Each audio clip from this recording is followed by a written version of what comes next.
Alam mo ba, diskarte ko paano magdikit ng tile sa mga dingding sa mga ganitong posisyon mga boss na may tubo. Panoorin nyo hanggang dulo nito mga boss.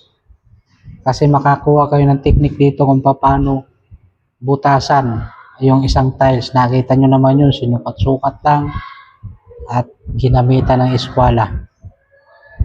Tapusin nyo hanggang dulo to mga boss. Kasi malaking bagay to dyan sa mga nag-aaral pa lang na magta-tiles, no?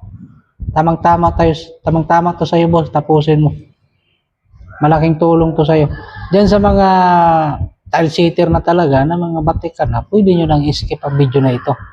Pero sa mga nag-aaral pa lang, at katulad ko, tapusin nyo to mga boss, hanggang dulo. Pumutas na nga. Para dyan sa tubo. Nakita nyo na yan. Saktong-sakto mga boss. Walang labis. Walang kulang. Ganyan lang pala mga boss ang pagsusukat kung paano butasan, ano. At ito naman mga boss, mukhang nasa banyo ito. Ayan na. Kung paano niya gawa ng sukat yan para sa kanyang pagtabas na kumasya dyan sa tubo. Okay.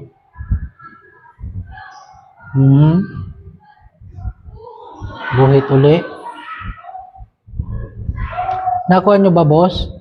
Pagmasdan nyo ng mabuti at tandaan nyo yung ginagawa ni kuya. Tapos isang bilaw, inahitan. Yun na yun mga boss. Yun na yung kanyang tatanggalin. Yan, yung inikisa na yan. Kasi isasalpak na yun dun sa tubo na sobra mga boss para sumakto itong kanyang tiles.